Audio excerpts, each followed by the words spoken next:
vais d'abord vous présenter les acteurs et ensuite vous dire quelques mots sur le fond et sur l'esprit de notre développement. Alors, nous avons avec le groupe ISAE le regroupement actif de 4 grandes écoles d'ingénieurs qui travaillent pour les disciplines que vous avez certainement découvertes en ici, tant dans l'aéronautique que dans le spatial. Je commence par l'école que vous connaissez peut-être le mieux, qui est ISAE Supaéro, avec son directeur, Olivier, qui est ici, et qui a la chance d'avoir pris les commandes il y a un peu plus d'un an maintenant, et qui très rapidement a découvert que nous avions non seulement ce qu'il connaissait comme moi lorsqu'il était à l'école, mais un développement qui s'était tout d'un coup changé, avec 3 associés très opérationnels, qui sont également, bien sûr, je l'ai dit, dans la branche aéronautique et spatiale. l'ISAE ENSMA avec Francis Côté, qui est basé à Poitiers, et qui apprécie, je pense, de retrouver un certain nombre de camarades qui œuvrent autour de nos travaux, notamment dans les filières de développement de pédagogie nouvelle. Je vous présente également pour l'ESTACA Pascal Ribon, qui est la directrice générale. L'ESTACA est basée maintenant à Saint-Quentin et à Laval. Et à la différence d'autres écoles qui sont par concours, l'ESTACA est à prépa intégrée.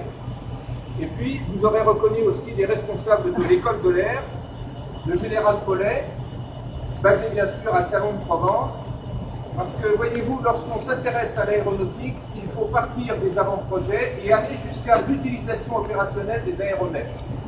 C'est essentiel si on veut savoir de quoi on parle lorsqu'on est ingénieur, lorsqu'on est technicien et qu'on fait du design dans un premier temps, du manufacturing un peu plus tard, et qu'on va jusqu'au retrait du service des aéronefs ou des engins spatiaux, parce que plus le temps passe, plus on les récupère.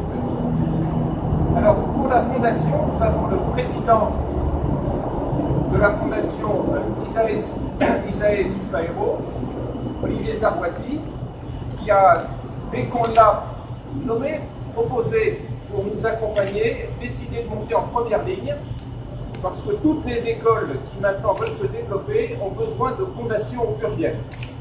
Fondation parce qu'il faut asseoir le long terme, et fondation parce qu'il faut aussi trouver des mécènes, soit au niveau des entreprises, soit au niveau des particuliers. Et puis, il y a aussi l'équipe du GIFAS qui est là aujourd'hui parce que c'est elle qui va vous expliquer pourquoi, pour la première fois, depuis que le Salon du Bourget existe, il y a cette rencontre entre les écoles d'ingénieurs et cette fédération très active qui organise tant de choses aujourd'hui que vous avez peut-être plus le temps de visiter l'avion des métiers. Si ce n'est pas le cas, je vous recommande de le faire juste après.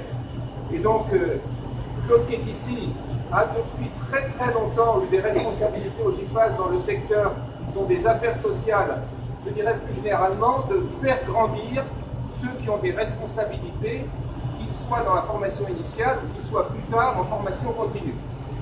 Et il a répondu immédiatement présent avec son équipe et M.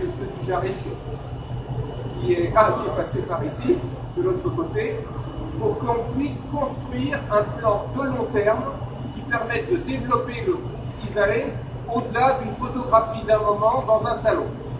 Et c'est essentiel pour nous parce que l'activité aéronautique et spatiale repose sur une vision avancée de ce qu'on veut construire. Cette vision avancée passe par une formation qui est adaptée, dans laquelle il faut impérativement un engagement très fort des industriels. Un engagement des industriels, ça veut dire 1. Des professeurs enseignants, 2. Des responsables de projet, 3. Des personnels qui sont impliqués dans les conseils. Le conseil de la formation, du perfectionnement, conseil d'administration. Tout cela, c'est une force qui nous entraîne et qui fait que tous ceux qui sont là sont très fiers. Parce qu'à la fin de leur day, comme on dit, ils peuvent dire « Their job is wonderful ». Et si je vous dis ça aujourd'hui, c'est parce que beaucoup se regroupent et disent « Big is beautiful ». Notre devise, c'est plus de dire « Il est essentiel que nous formions des jeunes qui trouvent un boulot, entre guillemets, tout de suite et qui aient une perspective de carrière ». Quand nous, les uns et les autres plus anciens, nous sommes dans les allées du Salon du Bourget, nous constatons que nous croisons les têtes que nous connaissons. Certains sont restés depuis 40 ans dans la même entreprise. D'autres ont changé d'activité, mais tous sont restés dans le secteur aérospatial. C'est comme une passion qui vous aimante et qui ne vous quitte plus jamais. Je vous remercie pour m'avoir écouté et je m'en excuse trop long. Et maintenant, je te passe la parole. Dans le réseau militaire globalement, avec beaucoup d'échanges sur les pédagogies entre les différentes grandes formations ou grandes écoles. Cette fois-ci, vous êtes associé avec des écoles qui sont quand même nettement plus civiles. Alors pourquoi? Parce que l'école a évolué, on n'est plus dans l'armée de l'air de grand-papa. On a besoin de l'ouverture sur le monde, l'ouverture sur les nouvelles technologies, l'ouverture sur les pédagogies innovantes. Alors vous savez qu'aujourd'hui, on ne vend plus un avion, on ne vend plus un hélicoptère, on vend un système, on vend un accompagnement, on vend de l'ingénierie. Et cette ingénierie, pour pouvoir la proposer, il faut qu'on puisse travailler ensemble. Et c'est pourquoi ces écoles travaillent non pas en compétition, mais en complément. Et on a besoin de ces échanges nombreux et variés. Et je crois que si aujourd'hui on a des équipements de tout premier plan, c'est parce qu'on a su discuter ensemble. Et donc on a souhaité formaliser et ouvrir complètement l'école pour accompagner ce mouvement intellectuel. Impeccable. Je vous rends la main pour des questions parce qu'on a au passage quand même emprunté un peu le temps. Oui, je vais aussi d'autres personnes. C'est un projet de planeur à motorisation électrique qui permet donc de décoller avec un moteur électrique puis ensuite de voler sans moteur, qui est de nature, je dirais, à transformer à terme la façon dont on pratique le vol à voile et en faire une activité beaucoup plus facile d'accès qu'elle ne l'est aujourd'hui. Donc c'est un projet qui est porté bien sûr par la Fédération française de vol à voile, qui s'est tourné vers nos écoles pour bâtir le concept, vraiment s'appuyer sur les dernières avancées technologiques pour faire quelque chose qui soit une rupture par rapport à ce qui existe aujourd'hui en matière de vol à voile. Et ce projet est soutenu donc financièrement par le GIFAS. Donc c'est quelque chose qui fédère toutes les écoles. Nous avons des élèves dans toutes les écoles qui ont commencé à travailler sur des concepts, sur des sous-ensembles de ce projet. C'est un projet qui va s'étaler là aussi sur plusieurs années et qui est de nature, d'une part, constitue un peu un emblème très fort de travaux qu'on menait dans une école, et d'autre part, comme je disais, apporter une rupture dans la pratique du vol à voile à échéance de quelques années. Donc ça, c'est un bel exemple très concret de projet qu'on peut effectivement mener grâce au soutien. Un autre projet que je voudrais mentionner aussi, c'est quelque chose qui se met en place aujourd'hui à l'ISAE Supaéro, dont vous avez peut-être déjà entendu parler, qui est la mise en place d'un nouveau cursus d'ingénieur. Nous avons refondé en concertation avec tous les industriels de l'aéronautique et de l'espace français. Nous avons repris un peu à zéro la conception de notre cursus ingénieur et nous mettons en place à la rentrée de septembre un nouveau cursus d'ingénieur.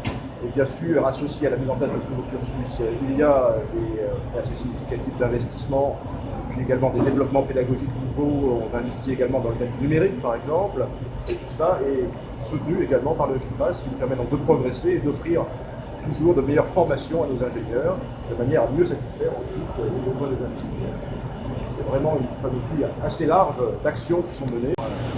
Mentionner aussi nos écoles d'ingénieurs, je dirais, ont des processus de sélection qui naturellement s'ouvrent à l'ensemble de la population. On constate néanmoins, puisque c'est mentionné, les mathématiques qui se font les sélections à l'entrée, on constate néanmoins qu'il y a une certaine homogénéité par rapport à la population dans son ensemble. On a une surprésentation des classes sociales les plus favorisées. Et nous travaillons, maintenant plusieurs années, nous développons cette activité, cette action. Nous travaillons à venir informer davantage les gens qui n'ont pas forcément une connaissance parfaite du système éducatif, qui n'ont pas une connaissance parfaite des débouchés qui peuvent être offerts par des écoles d'ingénieurs, pour leur donner cette information et donc les inciter à se lancer dans les voies scientifiques qui permettent d'avoir accès à nos écoles. Et là aussi, ce sont des actions qui sont menées avec le soutien du GIFAS. Okay. Ces 6 dernières années a été entre 30 et 33 000 ingénieurs diplômés CTI. Certains ont pensé qu'il fallait tout d'un coup accélérer et presque multiplier par pas loin de 2. On a fait une enquête sérieuse, française et à l'international, on a vite compris qu'on ferait une erreur.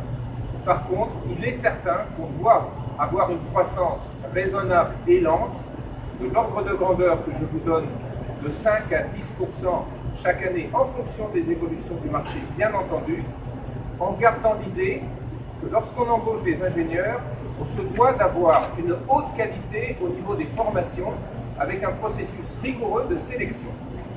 On n'est pas ici pour parler d'élitisme, on est là pour prendre des gens qui sont au départ passionnés et qui sortent avec un métier.